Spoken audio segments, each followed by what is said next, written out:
Today on Football Analysed, these are my authentic Matchweek 30 Premier League predictions.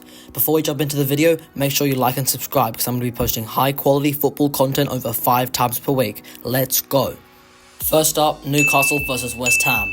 West Ham, they look strong this year, and despite finishing 4th last season, Newcastle have slumped to 10th this year. The only injury for West Ham this week is Maxwell Cornet, whilst for Newcastle, Trippier, Wilson, Gordon, Pope and Joel Linton will be out for this clash. West Ham have the fitter team. The Hammers also grabbed a 5-0 win at the London Stadium against Freiburg in the Europa League last week, followed by a draw against the very strong Aston Villa. They will have all the momentum going into this game and a fitter squad, so even away at St James's Park, they're going to win 2-1. Chelsea versus Burnley. Chelsea, despite the obvious embarrassment of a season that they've had, I can see them starting to build. Pochettino is finally establishing solid tactics and the football is improving. I've been astonished with the sheer ability of Cole Palmer. The kid is so talented and is the future of the club. Burnley have looked sinister this year. Vincent Kompany has not been able to steady the ship, and they are simply lost trying to find goals and are too easy to open up. Injuries for Chelsea include Nkunku, Colwill, Reece James and Fofana. For Burnley, main man Lyle Foster is still out, fake Aaron Ramsey, Al Dakil and Jordan Bayer will watch from the sidelines. Chelsea is simply too good for Burnley, who despite having some momentum after a win last weekend to Brentford, they won't be able to beat the Blues. 4-0 Chelsea. Sheffield United versus Fulham. On the topic of bad seasons, Sheffield United look very well set for another season in the Championship. They have had trouble in basically all areas of the pitch. They've switched managers who haven't been able to establish a good connection with the players, and the calibre of players they have is simply not good enough for the Premier League. Fulham looked wonderful against my team Tottenham last week. We were cut open by scything runs from the wingers down the line and perfect passes through the middle of our very high line.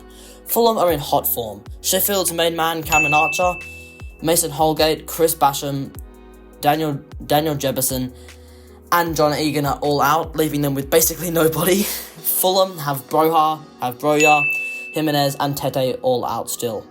Sheffield simply will not stand a chance against Fulham, who are going to win 4-1. Nottingham Forest versus Crystal Palace. After a 1-1 draw with Luton, Forest are well and truly in the relegation scrap. They haven't been good enough from the get-go this year, but are they truly bad enough to get relegated? Palace are up to their usual tricks of finishing mid-table. Under new manager Oliver Glasner, things haven't looked amazing. For Forest, Gio Reyna, Nuno Tavares and Ola Aina are all out. For Palace, Mark Gehi, Michael Elise, Rob Holding and Jeffrey Schlupp are all still out. I think Palace have too much firepower for Forest with the likes of Eze and Ayew. Forest won't lose the game though at the City Ground and the game's going to end 1-1. Bournemouth versus Everton. Bournemouth, through determined spirit, sufficient talent, strong tactics and belief, have more or less locked in a place in the Premier League next season. Dominic Solanke, Antoine Semenyo and Philip Billing have all played to the very best. Everton have been impressively resilient following their 10-point deduction earlier in the season, but are still against the ropes regarding relegation. I love the Sean Dyche style of play though. Nobody's particular value is sidelined for Bournemouth this week, and for Everton, Danjuma, Dele Alli and Idrissa Gueye are still out of the action. Bournemouth at home will in my opinion, outplay Everton and the game will finish 2-0 Bournemouth. Spurs Luton. Following an incredible start to the season, my club has been very hit and miss lately. The fact that we went from thrashing Aston Villa 4-0 to being pieced up by Fulham less than a week later says something about the Premier League and my team's play style. The crazy high line and the obnoxious pressing.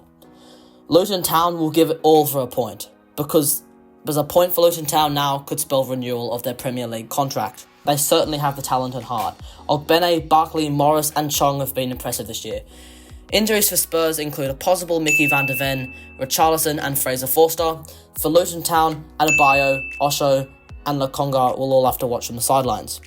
I think Spurs are I think we're simply too good to fall to Luton Town at home. The game's going to end 3-0 Spurs. Aston Villa versus Wolves.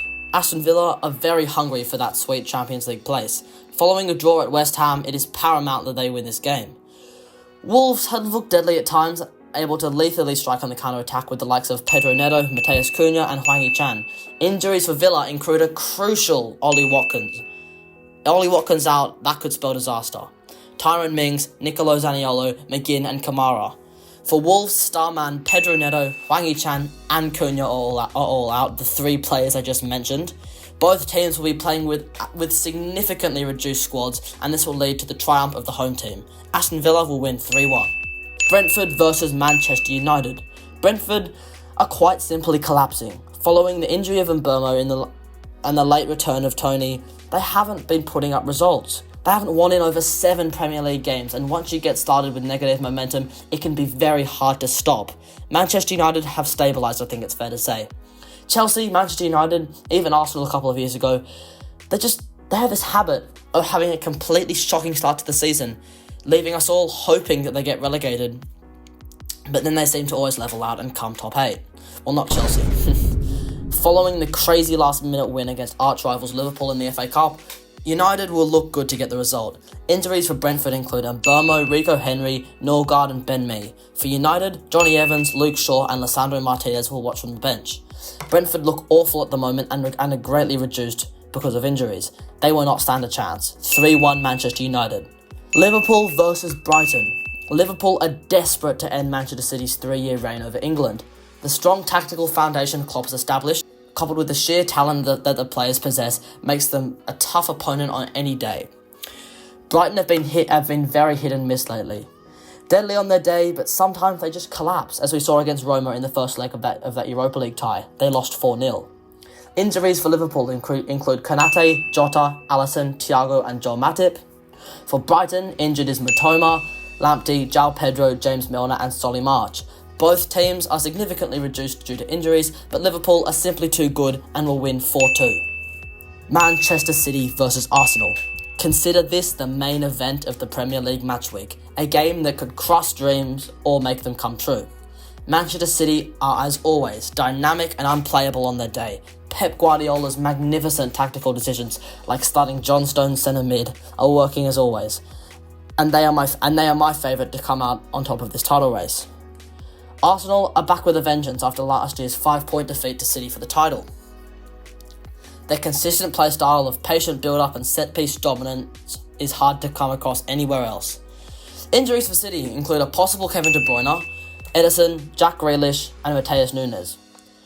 For Arsenal, Partey and Gabriel, and possibly Gabriel Martinelli, the man who scored the winning goal of the last clash, will miss out. I think Manchester City are simply too good for Arsenal to touch at home and will win 4-1 and run away with it. Where do you think I was wrong? Let me know in the comments down below. Thank you for watching and I hope you enjoyed. Make sure you subscribe to Football Analyzed for high quality football content posted over 5 times per week. I'll see you guys in the next one.